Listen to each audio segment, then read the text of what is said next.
To answer the question, Danny. Okay. What happened with you and V? Well, I'll tell you what's happening if you want. This will probably blow a few people away.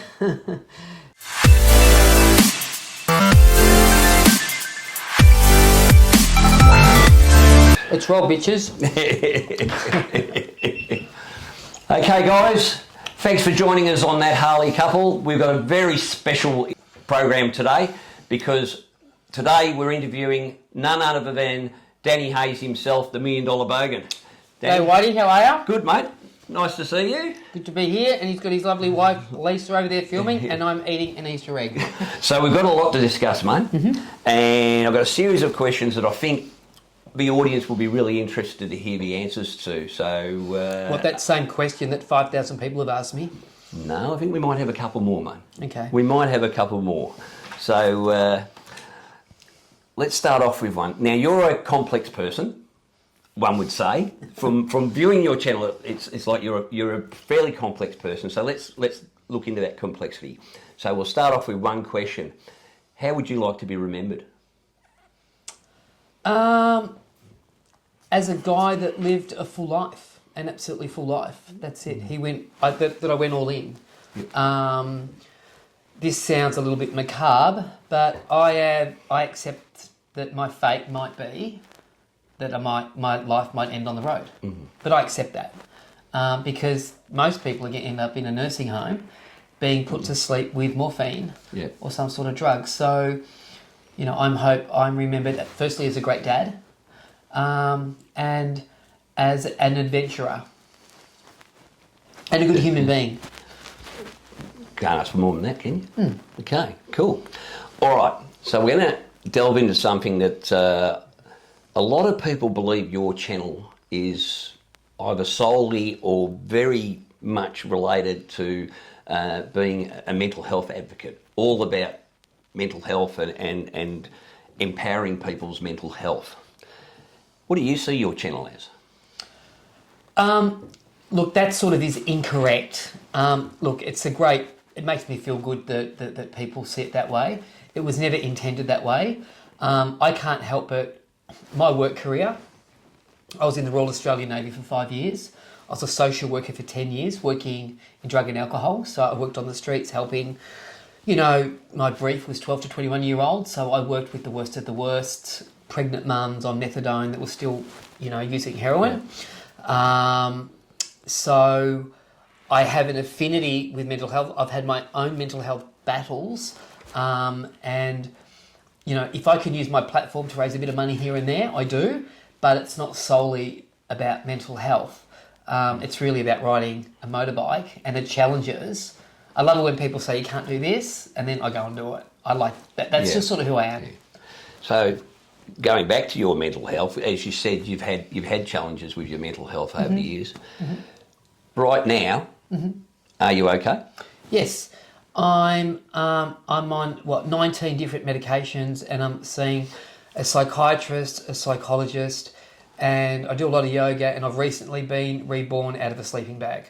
So I don't know what else I can be doing apart from that. No, none of that's true. That's all bullshit. I'm on no medication, and I train twice a day. Yep. And I eat incredibly healthy, and I'm very fit. So before you diagnose yourself with a mental health issue, have a look at your diet and have a look at your level of fitness, because the people that I know, professionals, they're two things that you really need to look at. I'm no doctor. I'm just saying that you need to take care of yourself. Yeah. Because that impacts the way you think. Well, you tend to, if you feel good about yourself, that's you're halfway there. Absolutely, yeah. Oh, very good. So, how would you rate that compared to say 5 years ago? 5 years ago I was going through a divorce, and there's only one good thing about divorce is it's good for weight loss. Because you come to terms with your new life called nothing. Yeah. But it's getting better and better and better. And look, like anybody, I have my ups and downs. You know, life's not perfect. And, I have 2 kids and they're really important. And if they're good, I'm good. but I try and own my own stuff.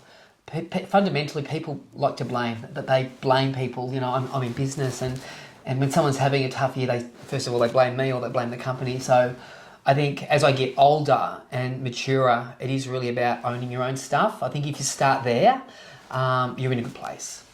Okay, so to those people that do, they do treat you as a mental health advocate, whether that's what you were trying to project or not. A lot of people do.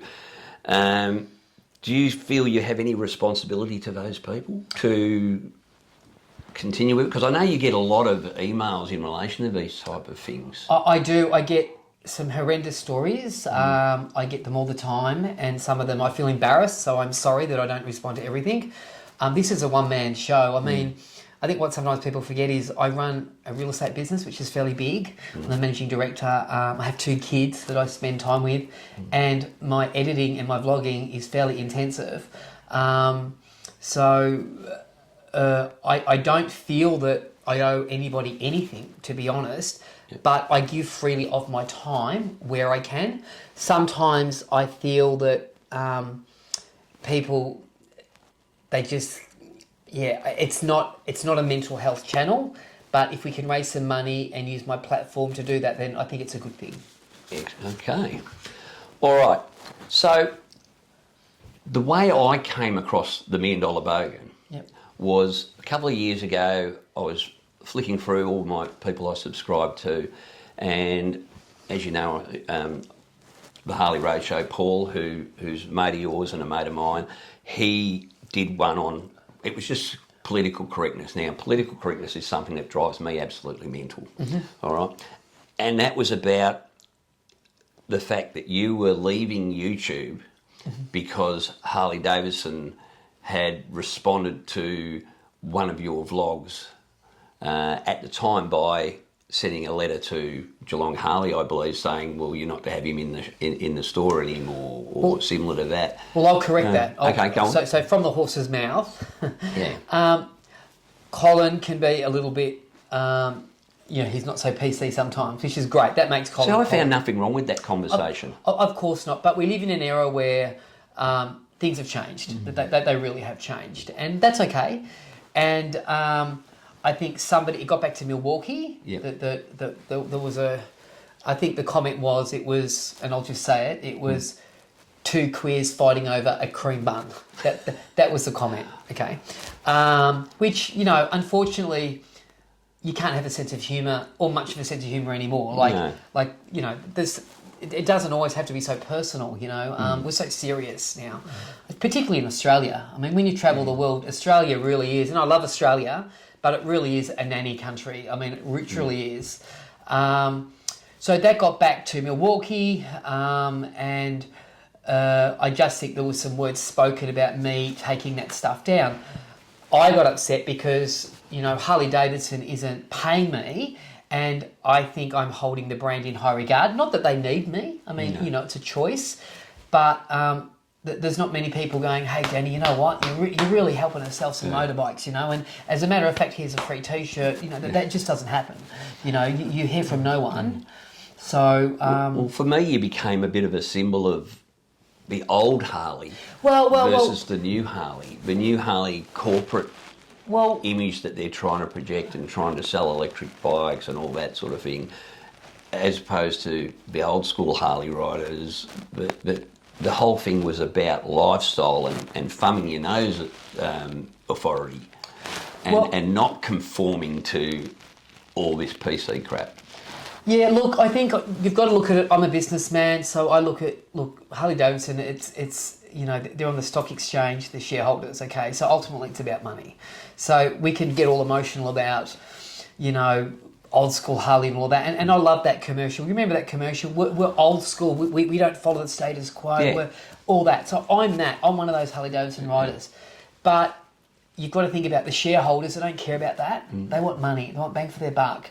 So Harley Davidson, it must be a fine balancing act between there's an ageing population of Harley Davidson riders, and they're trying to tap into younger blood that are going to keep the, ultimately, 50 years from now, I doubt there's going to be it's all going to be electric. You know what I mean? I don't know how that's going to go down with Harley Davidson, but with emissions, particularly in Europe, it's becoming stricter and stricter and stricter. So, you know, I love this saying, and I'm sure Harley Davidson would agree with this, if people don't like change, they're going to like extinction even less. So Harley Davidson is simply trying to, and I'm just playing devil's advocate here, Harley Davidson, they've just got to try and keep moving somehow, not upset too many people, but just keep moving along in a forward motion. Well, I suppose we're a dying breed. You know, we've grown up and we love the big V twin engine, we love the thumping noise and love the sound. And you know, that's just not the modern world, and it's need to stop it. I want to get off at times, mate. So, what did you learn from that whole experience at the time? I learned that Harley Davidson is a massive corporation that has shareholders and is there to make profit. In my opinion, I haven't ridden anything but Harley Davidson. I've owned some sports bikes, so I can't compare it to anything. But it's a big corporation, a lot bigger than Danny Hayes, and I think that, you know, I was protective of Geelong Harley, so I got my back up, and, you know, I put out a vlog which sort of went viral and lots of YouTubers got on board. And I think, let's be clear, negativity is very powerful. So as soon as someone puts out anything negative, or anyone that's, say, respected, everybody jumps on board that and tries to milk it for whatever they can get out of it. And it was well and truly milked. Look, there's no doubt it was milked, but I also think that it was genuine as well too. People actually took offence at what happened to you, or not to you, but really what was allegedly or reportedly happening to Geelong Harley, simply because they had supported you and had you in there. And that's what got people, I think that's what got people's back up, you know. As you say, we've had this big advertising campaign that says, you know, oh, look at us, we're different, we thumb our nose at... And then they do probably the most PC thing in the world, you know, oh, you've upset someone. Well, you know what? Well, I think Harley Davidson it's changed. It's not that anymore. It's not we don't follow the status quo. It's not we don't wear black. We don't, you know, it's none of that anymore. It's definitely changing, and it has to, and it just has to change. They're trying, I think their stock figures are as high as it's ever been. It's going well at the moment. But I don't try to buy into too much of the... I know some people love talking about... It's because it's just an opinion, and I don't know... I don't really know what's going on behind the scenes. All I can say is I've recently bought a lowrider ST, and I love it. It's built really well. The quality's there. Not just the lowrider ST, mate. It's the Eldorado. Oh, it's the El Diablo. El Diablo, and that is a sweet bike. Well, as soon as I get rid of that shit paint scheme, it'll be better. And apparently there's his number on it. I'm going to get a chisel and just chisel that number off. And I'm going to put a new number on it, be called number 1. Nah, you're talking shit. All right, so last Friday night, we were at a charity fundraiser called the Ladies' Night on the Bike, and you were invited along as the guest to do the auction. Now, while we were sitting there, you leaned over and you said to me, Whitey, I'm shitting myself about doing this. And I said, that's actually quite funny, Danny, because you do this for a living. I've seen you as an auctioneer, and quite frankly, I don't want to be near any house that you or Parry are selling, because you're so good at your job, I reckon you'd pay 25% more than what the bloody thing's worth. But having said that, it seems like what that meant is that you struggle a bit with worrying about whether you're going to let people down or not. Do you struggle with that? I think we all try to work at... When someone says, I don't care what people think about me, I don't believe that. I work really hard at trying not to worry about what people think about me. So I think that's a better place to be. So yeah, you want to do a good job. And I know that not everybody... I know that I have a profile within the Harley Davidson community, and I know that not everybody will like me, you know what I'm saying? So when I get invited sort of impromptu to an event like that, and I'm sort of hosting it a little bit and involved in it, I get a little bit nervous. But I think being nervous is a good thing because I want to do a good job. You know what I'm saying? Yeah. Or it appears that you're always looking for that next big challenge. Do you think that's got something to do with confidence in itself? No, I don't lack confidence. Like anybody, confidence and self-esteem and self-worth goes up and down. Yeah. It just goes up and down. You can't always be confident.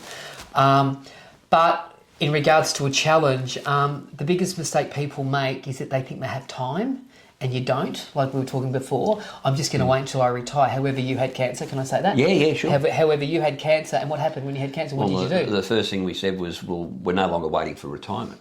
We're now going to go out and we're going to do everything. And it was the best decision I ever made. What a great thing. It was the best decision we ever made, I've got to say, because what happened then was, well, first thing was I went and bought a Harley, which I'd wanted all my life. And that turned our life around again. We have a 1 in 400 trillion chance of being born, and people waste their life. Should have, could have, would have, but I didn't. You don't have time. You have to do it now, and there's no perfect time to do it. I want to go to Bolivia. Oh, it's the wrong type of weather. I want to do this. Oh, it's the right... Blah, blah, blah, blah, blah. Just ignore it and go and do it because you're going to thank yourself later for doing it. 100%. I don't regret one thing we've done since that date. Yeah. All right, moving on. Now, I interviewed Perry about 5 weeks ago now. I call him Perry. Perry. Perry. That's what the Americans call him. They say, "Hey, Perry." So when we're in the US, I say Perry. Well, I've got to say, he was a great bloke and absolutely a joy to interview. Now, one of the Australian traits is that we put shit on our mates. Yeah. I mean, if your mate isn't putting shit on you, he's probably not a great mate.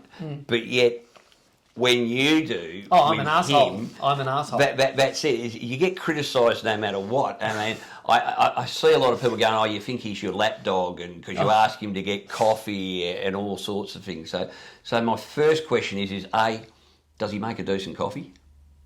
Yeah, he's great. He's good? All right. And how close are you two? I mean, you look like you're best friends on the thing, on the vlog. We're pretty tight. He's definitely, we're talking about circles of friendships. We can talk about anything. We have each other's confidence. I trust him with my life. I think he would hopefully say the same thing. He's would be one of my closest friends. He's a good guy. Well, talking about closest friends, I've seen you with Parry, Cole, Justin, Brian. Yep. Okay. It seems clear to me that you've got a close circle of friends. Is that the case? And if so, what criteria do you put on someone entering that circle of friends? Look, I move in quite a few different groups. It's not just the Harley Davidson group. I have my business group. So probably my best friend would be my business partner, Michelle Winkle. Yep. Been with her for 16 years as in business. She was my personal assistant for a number of years. And we're like that. That's an interesting story in itself because from what I hear, she came to you and said, "I don't want to be your personal assistant anymore. I want to be an agent myself." Correct, yes. And you, on that day, had a choice to make, I suppose. What made you say, well, I'm not only going to get you there, I'm going to take you to the next level and to the point where you've become partners? Well, I didn't take it to the next level. She is an incredible woman and one of the best real estate agents in the country. She she asked me for a job and I gave her a job, and like a lot of sales agents, she floundered around, and after about a year she was probably going to quit, and I said, "Listen, be my PA." So she worked for me for a couple of years. So it's always good to work under a high-performing real estate agent. She did that. She learnt a lot, and then she went out on her own. And then she became the number one real estate agent for the Ray White Group in Victoria the next year. So, wow. and then we, I owned a couple of Ray Whites, and 11 years ago I left the franchise system to open up Hayes Winkle. So we no longer pay franchise fees, and I'm the managing director. She's a director. So I do the macro for the business. So I'm hands off, but I make sure that we're compliant with legislation. I do all the hiring and firing, and I make sure we're profitable. There's a number of shareholders now, and she concentrates still on listing and selling property, and I run the business. Awesome. So, talking about, you get criticised a lot. I look on social media and I see that there are some people, it doesn't matter what you do, there's a complaint, but they obviously are continuing to watch you. So you're getting the views, I guess, but you know, they say things like, well, when you stay in the best hotels, you're flippant with your money. They say you're a snob because you expect everybody to run around after you. They say things like you're... I just destroy Harley Davidson. You destroy... Yeah, you are flippant with your bikes and you don't treat them with respect. Well, I personally don't get it, mate. It's your money and your bike, so you can do what you like as far as I'm concerned. But my question there is, what's your problem with staying at budget hotels like the rest of us? There's a couple of points to that question, but firstly, the long haul I do. So let's look at the recent Bolivia trip. Yep. Through 11 different countries. No English speaking. If you go to a good hotel, there's going to be English speaking. Straight away, you need that. You need someone you could converse with, because you need to know where the hell you are, where you're going. And generally, a good hotel will have good Wi-Fi. So a lot of the time I was disconnected from any internet whatsoever, even though a lot of people that sit on the couch that are experts told me wrong. Yeah. But so you were flying blind a lot of the time. So also, it's my reward. So think of an endorphin rush. You are in the rain at 14,000 feet where you're a little bit delirious. Cognitively, you're not thinking straight. Not many people would have experienced this on a Harley Davidson. I think I ended up at 16,000 feet was my highest point. Everest Base Camp is just under 18,000 feet, which I've been to, 50% oxygen. People do not have any comprehension of that sort of riding. They can comment all they like, but until you're going to make mistakes. You just do U-turns in wrong places, you go up hills, you're not all there. So to go to a hotel at the end of it, for me, when I pull up and I've made it and I haven't died, and I get concierge and they take my bags and I just order just basically everything on the thing and it's being delivered, because I haven't eaten all day, running on adrenaline, and you just go, it's like getting into a spa, you go, Can I read one thing, which the punters will find funny, about Harley Davidsons, trashing Harley Davidsons and all this stuff. So I just want to show what this is. As you know, like Parry, I've been clean and sober a long time, nearly 32 years without one bit of alcohol or any drugs. This here is what's called the Big Book of Alcoholics Anonymous. This was given to me 32 years ago. I was in drug and alcohol rehab. And as some people know, my younger brother died of a heroin overdose 4 years ago. So, but I just want to read out, I've made diary notes in this. I'll read this out because I think you guys will find this interesting. The date is the 28th of July, 1995. It's 28 years ago I wrote this. Action is the magic word. I'm feeling lonely at the moment. I miss Sarah a lot. So I'd obviously just broken up with a girlfriend. I hope she's okay, because I'm not. This is blind faith. I know I'm heading in the right direction. It just seems I don't know where I'm going. Every girl I meet, I fall in love with. I know this is normal at the moment because I'm so raw. I'm saving really hard to buy a Harley Davidson. It's just a dream. I probably will never get there, but what's dreams? But without dreams, what's the point?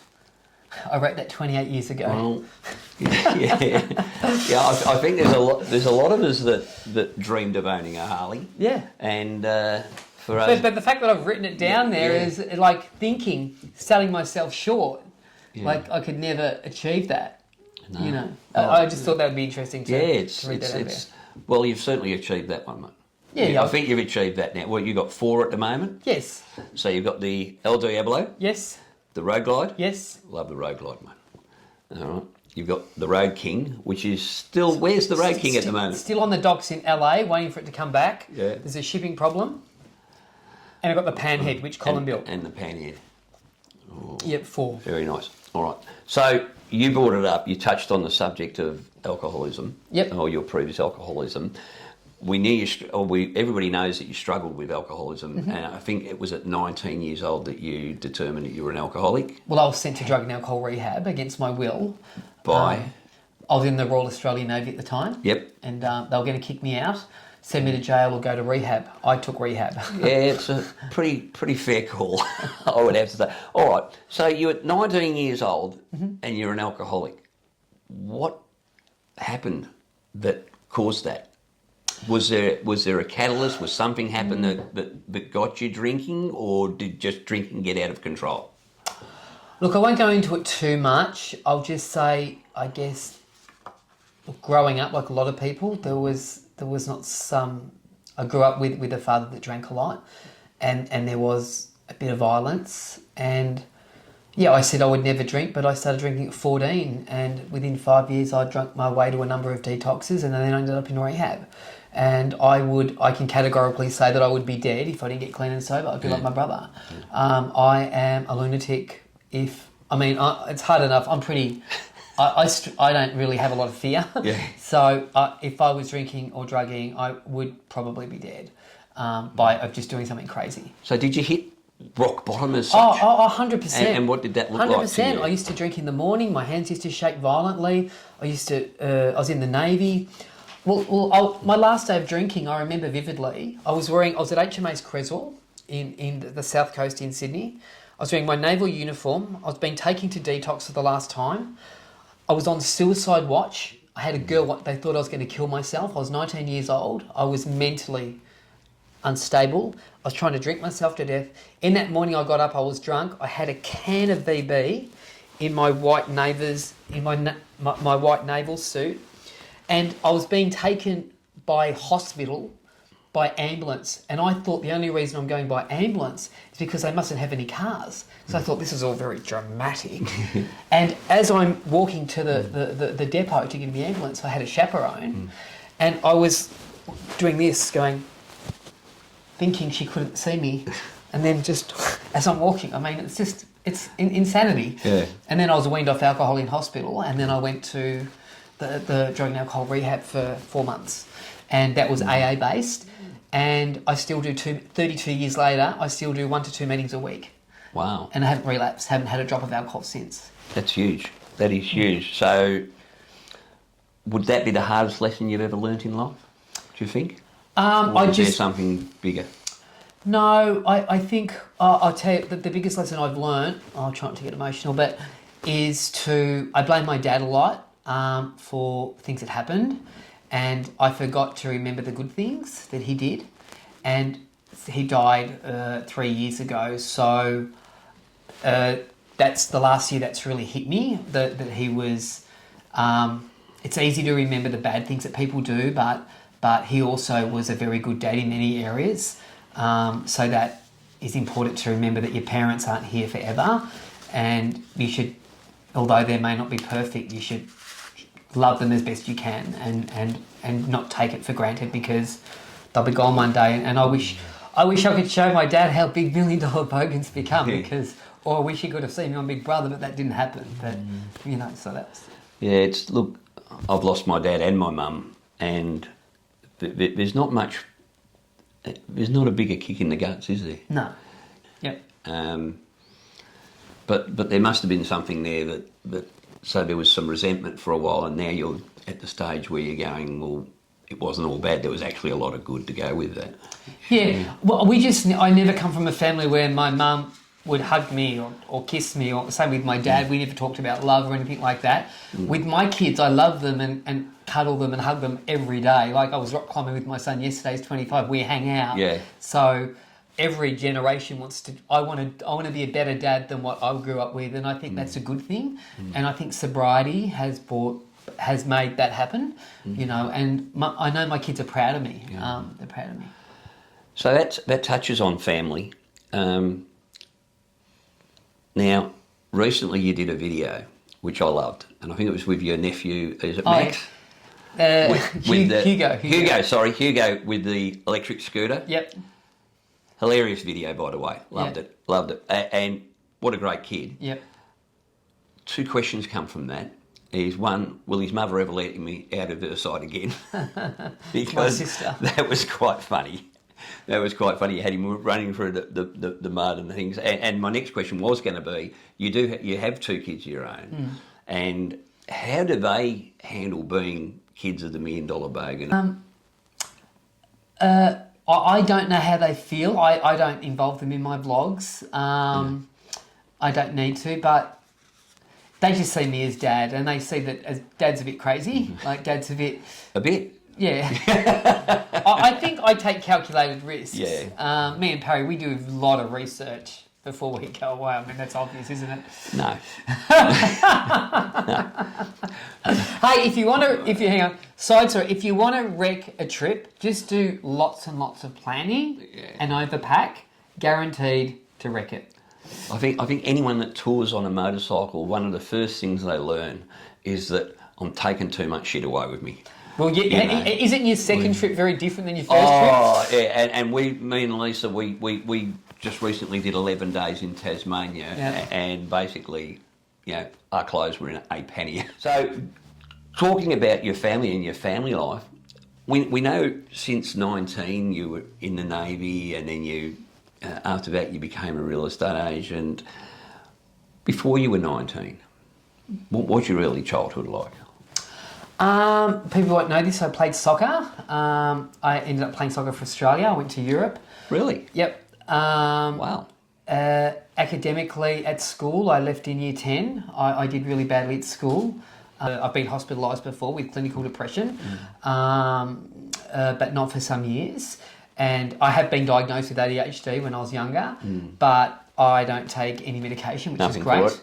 I would rather go on a long haul ride, or train, or swim, or rock climb, or do something to get all that angst out, Yeah. Sort of spoken about, you lost your dad 3 years ago, you lost your brother 4 or 5 years ago. Yep. That has got to have had a massive effect on you. How did you cope with those losses, which were obviously massive, and in such a short period of time? And I got divorced. And we'll just throw a divorce in. We'll throw a divorce in just... And I got arrested. No, it was a mess. It was tough. The hardest thing I've ever done in my life is watch my brother be in a room dead. My mum is in the house. She's yelling that he's just sleeping, screaming hysterical. I'm in shock, and she's taken by ambulance because she's having what's called broken heart syndrome. They think she's having a heart attack. I hadn't seen my mum for 4 years. She's crying, and she's gone to hospital, and then I have to go with my dad, who's just on his computer at home. Everything's normal. So, Dad, we have to tell you something. James has died. And to watch my dad cry, and to watch when you don't ever see your dad cry, it's a cruel way for them to... My dad's now passed away. It's just a cruel way. It's just that was hard. It's very hard to tell. I mean, in your case, you had to tell your dad that you'd lost your brother. I remember having to ring my mum and tell her that we'd lost a child. And when that happens, I don't know about you, I just became really angry. Yeah. My first emotion after losing Samantha was just pure anger. Yeah. And that's how I dealt with it. And to this day... How old was it? Was that your daughter? Yeah, she was stillborn. Oh, okay. So we went to the hospital to have a baby. Yeah. And didn't. Terrible. So we had to give birth to her, and it was bloody hard for both of us. So I see where you're coming from, because I just remember I rang me mum and dad, and I said, I've got to talk to Dad.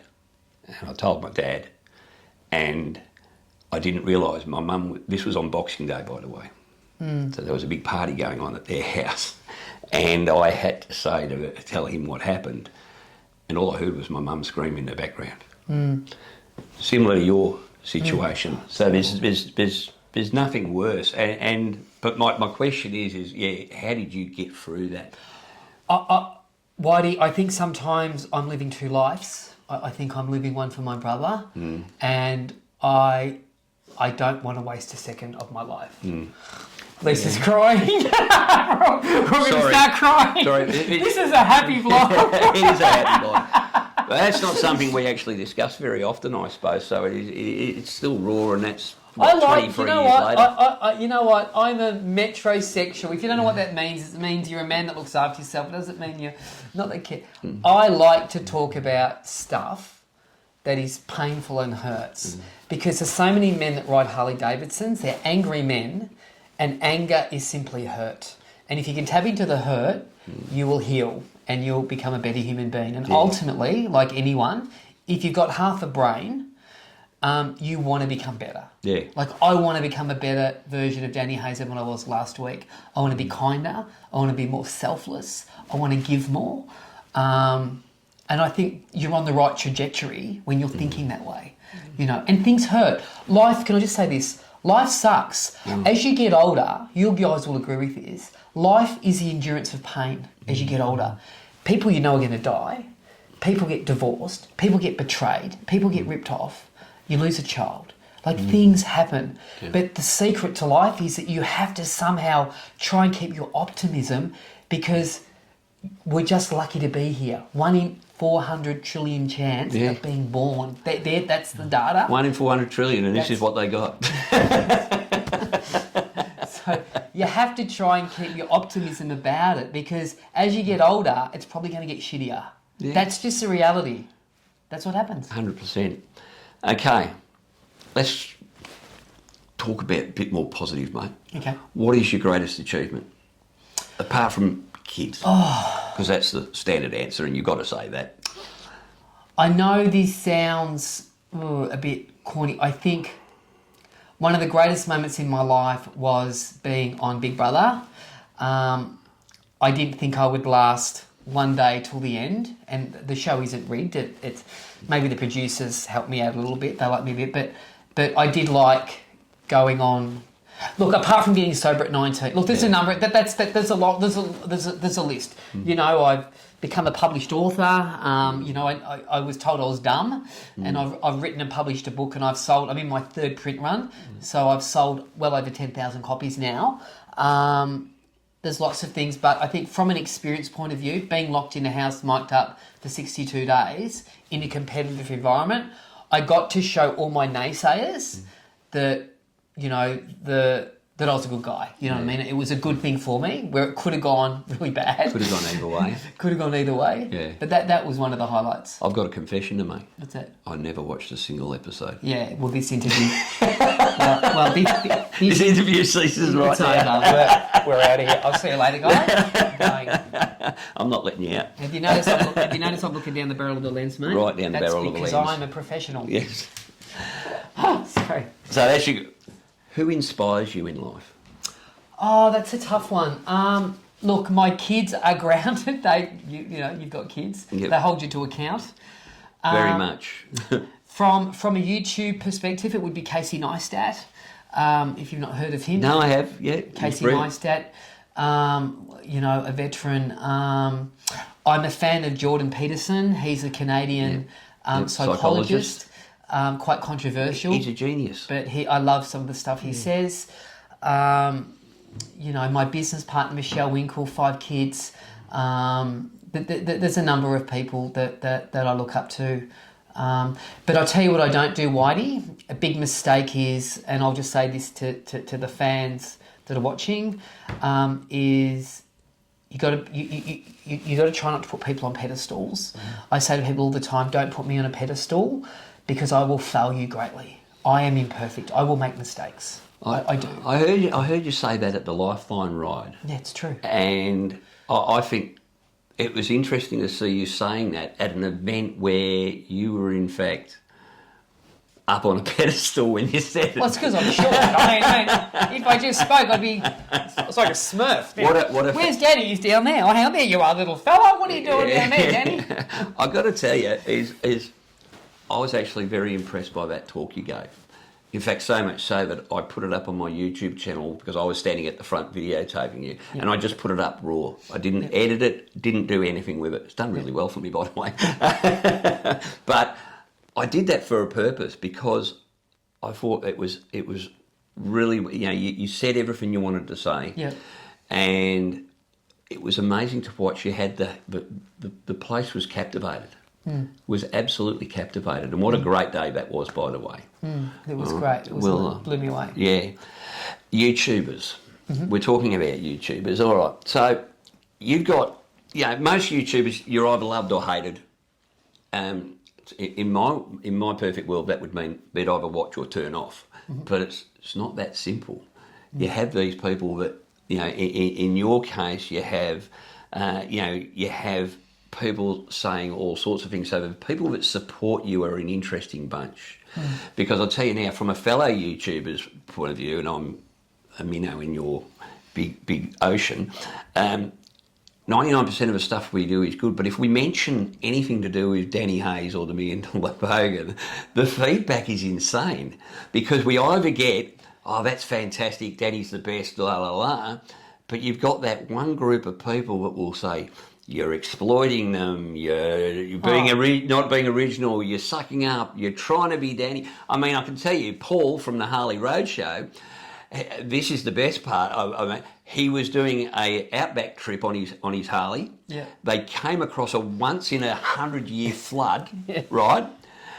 Had to get through it, and he's done that, and yet someone got on his channel and abused him and saying all he's trying to do is so he obviously organised this 100-year flood just so that he could imitate Danny Hayes, because apparently you're the only person that's allowed to ride through a creek, and in the end of it the bloke said, I'm going to find you and stab you. Now doesn't sound like YouTube at all. Doesn't sound like YouTube at all. So to me, I've only got one question, mate. What is wrong with your followers, or with some of your followers? Because to me, that's insane. But funny as well, because I get some negative feedback. Anything you put up that's got Danny's name on it, you're either trying to grow your channel off him, and B, you're trying to be him or do something like. Why do you think you get such passionate followers? Is my question. I think there's undertones in my channel. I don't know, I say this with great respect.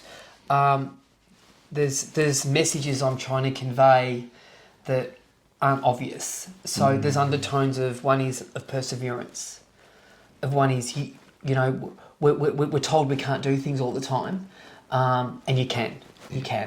Another thing I'm trying to convey is that you think you can dig deep. Nah, you can dig deeper. Zion National Park, 5 hours to dig the Road King out. That was, if you saw when I finally lifted that Road King up, my legs, I was shaking, my body, I was nearly... I've got to tell you, I cheered when you finally got it out, because I thought, for God's sake, get that bloody bike out, Danny, because it was stuck hard. Yeah. And my only question was, why didn't you just put the drone up from the bottom of the hill? But it would have been crap video. No, because I wanted to ride on a track, and sure. I mean, I can ride on bitumen, but it's going to be boring. Yeah. I mean, the challenge is, can you ride a Harley Davidson from Los Angeles to Bolivia? Now, I don't know what's ahead of me, but I'm going to use my brain and my problem-solving ability to try and get through that. And that's the challenge. It's exciting. Think of the adventurers that discovered Australia. They went off on a ship.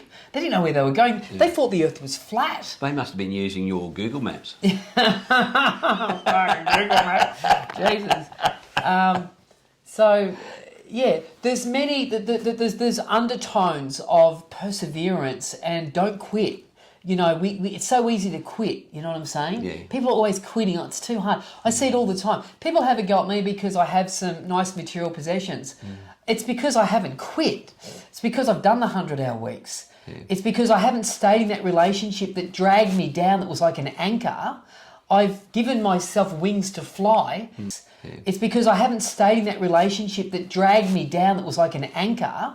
I've given myself wings to fly, the biggest life I can live, because we're here once. Like, you're 60? Yep. I'm 50. I can't believe I'm 50. It's gone bang like that. I'm 50 years old. Yeah. So I've probably got 20 good years left if I keep fit and healthy, of absolutely rock solid health, and I'm going to do as much as I can, because it's such a privilege, and we're so lucky. One is to be born, number two, to be born in Australia. Well, my old man used to have a saying, and I've got it on my arm actually, and it says, that. life is not a rehearsal. Yeah, absolutely. We don't get a second crack. Yeah, this is it. This is it, so you've got to do it. Stop wasting time. Get off the couch. Turn off Netflix. God. Turn off Netflix and Did start you watching just say it. get off the couch? Oh. Love it. So, one thing everybody loves about the channel Yep.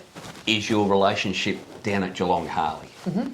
You know, I've had so many laughs watching that. I mean, I'd have to say, what a great bloke Colin seems to be. You seem to have a really good friendship with him. Yes, he's a great bloke. He's a great bloke? Yep.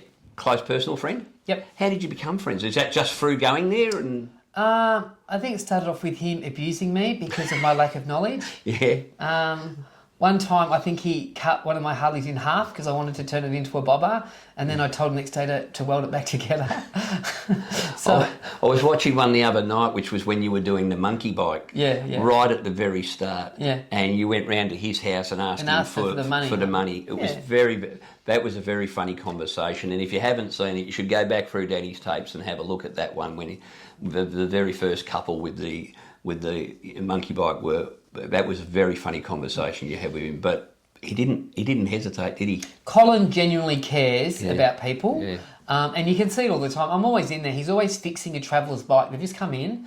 Not everyone will do that. They'll go, "Oh, you got to." I've had it happen. "Oh, mate, can you come back in 2 days?" Like, come on, dude. I'm travelling through. Colin's always working on someone's bike that's just travelling through. That's something's broken or. Me and Paul were talking about this very thing on the podcast that we've got, which is called Hogs, Cogs and To, Aussie Flogs, if you want to subscribe to that.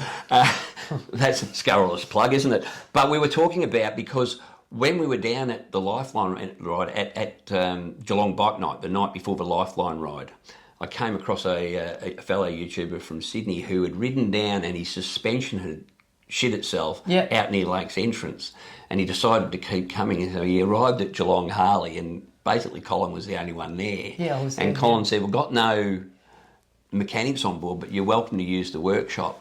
Next minute he was in there with him. Of course. And I believe you ended up in there with him too. Yeah. By the way, he reckons that was probably one of the best days of his life. I was giving Colin a lot of my knowledge how to fix it. Very good, very good. So, talking about an independent dealer like Colin, we've had this discussion a lot of late of the difference between the corporate dealers and the independent dealers. And the independent dealers like Geelong Harley, Empire Harley up in Bendigo, and Traralgon Harley up in Traralgon. The service just, they seem to care more. Is there? Do you find that? Yeah, look, it's hard when you're an owner. When you're an owner of a business and you're there, like, you can always tell a good business by their level of turnover of staff. Yeah. Wazza is on the front reception there. Colin's out the back. Tristan's doing parts. Like, they've all been there for years and years. That always says something about a dealership. I won't point any out, but some dealerships I go into, and they're just always changing, rotating over. And how can you get continuity? How can you get systems and process in place if you're just having turnover all the time? It must be really hard.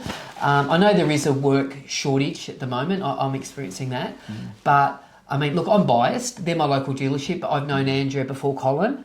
And I've been buying bikes from there since the start, 20 years. Yeah. So they've always looked after me. I'll tell you what, I would love to sit down with Colin and have a chat about customer service, because to me, some of these bigger places, customer service is just dead. And probably for the reasons you're saying, but when I walk into a place, I can tell you, I walked into Geelong Harley, and all I bought was one of those silly poker chips. Yeah. Well, the girl was as happy to sell me a poker chip as she was to sell me a bike. She's gorgeous. She's absolutely fantastic. Yeah. We went into Richardson's Harley Davidson in Tassie the other week. Great deal. I actually said before we walked in, because I'd had such a bad experience somewhere else the week before, I reckon I was 4 feet in the front door. Yeah. And the guy at the front desk said, "G'day mate, how you going? Where you coming from?" Yeah. That to me is service. That's what customers want. They just want you to acknowledge that they're there. Yep, absolutely. Just a hello. Feel free to wander around. If I can help, let me know. That's it. Okay. So now I'm going to ask you a question which is probably a little controversial with everybody because everybody's got a different opinion. Mm-hmm. To me, a biker is simply someone who lives, breathes and sleeps motorcycles. I mean, I don't go a day without thinking about riding, where I'm going next, you know, do I need another bike? She's looking at me saying, yes, you do need another bike. Just one more. Just one more. Just one more. People like... we recently did an interview of Annie Duplay, who's a 71-year-old woman in Tasmania who rides her bikes all over the world. She's been to Tibet. She's been everywhere. And by the way, she's a massive fan. If you say hi, Annie. I am. Annie absolutely adores you, Daddy. But she is unbelievable. 71. To me, that's a real biker. She goes play. She's basically you 40 years ago. Yep. You know. In your eyes, what is a real biker? Oh, look, it's... I'm probably not going to give you the answer you want. I think it's a different thing to different people. I think once upon a time I would have said unless you're doing 40, 50,000 Ks a year, you know, but look, a biker is someone that I think experiences the freedom and the joy and the risk that goes with riding, and that is substituted for something else in their life. Yeah. I don't really know how to answer that. I think it's an individual thing. I think there's probably try-hard people that get a bike and they might get some gear and they have a few rides and then they talk about owning a Harley Davidson but don't actually ride it, where there's other people that, like people have said to me, why would you put kilometres on your Diablo? Why wouldn't I put kilometres on my Diablo? The Lowrider ST is an awesome bike to ride. Yeah. You know, I like to ride. For me, there's a freedom and there's a peace that comes with it. So, but I'm also a rider that likes to ride in solitude. I don't like big groups. I'd rather ride alone. For me, it's a very personal... It's my meditation. It's my meditation. So I think it's a different thing for different people. Yeah. But then there's the Harley Davidson community, which is another different... Which is a beautiful thing. We're here together because of the community. Yeah. And... everything's dropped. It doesn't matter who you are. I mean, I know what you do for a living. You know what I do. You know, I know we all do different things, but the bikes brings together. You know what I mean? I think that's a beautiful 100%. thing. Great. All right, Danny. It'd be remiss of me not to discuss the elephant in the room, mate. Now, there's a lot of people out there that want you to answer the question, Danny. Okay. What happened with you and V? All I'm going to say is this, is Veronica is a great chick, a fun chick. And some people come into your life for a reason, a season and a lifetime. And all I can say is it didn't work out. And... I wish her well. She's a great person and I wish her happiness. I'm not gonna, you know, I just want to leave it at that. Okay, that's fair enough. I hope she's well. Excellent. So all you people that are constantly asking, you can stop asking. He's answered the question now. You can head back to your Meghan Markle and Prince Harry and worry about their relationship because... I had some great times with her. Yeah. One of my favourite vlogs was me, Parry and Veronica heading to the tip of Australia. Yeah. That was one of the easiest, funnest, most spontaneous things. You know, it was a fun vlog. But, you know, it just, you know, things don't work out and... You know, I'm not going to answer people's... A mistake I made was to intertwine my personal life on YouTube. Yeah. And because then people want to know. So I just want to be respectful to her. And because we know what it's like. We've all broken up and it hurts, you know. And but I just want to try and, you know... I realise I have a big platform and I would never want to hurt... I'd never want to use my platform to hurt anyone. I think that's really wrong when you do that. So I hope she's doing well because she's a great chick. Going to see someone else on the back of the bike? No. Ever? Oh, look, you can never say never. I mean, you know, I miss, you know, I was married twice. So I hope that, you know, one day I meet my person. I believe in that. But my focus isn't that. My focus is on running business. And I'm quite fanatical about YouTube. I want to grow my channel. Yep. Fantastic. All right, last question. What's the next adventure? Well, I'll tell you what's happening if you want. This will probably blow a few people away. So I've got Sturgis coming up, never been there before. I'm going with David Parry, and we're actually riding with Matt Laidlaw, who's never been to Sturgis before. Really? So that'll be quite iconic. That surprised me that Matt hasn't been there before. Correct. And the Bobhead boys may be coming, I'm unsure yet, and a few others, but that's on the cards. But what I am doing, which will surprise some people, it's a little bit veering away from motovlogging, but I'm in training to climb Mount Everest. So I want to do that. So that's what I'm doing at the moment. And I'm to base camp or to the top? No, to the top, to the climb. That's huge, mate. It's hot off the press. That is huge. I mean, that's dangerous shit. I know. That's the Bolivian Death Road times 200. And when are you thinking of doing this? In 2 years and 1 month.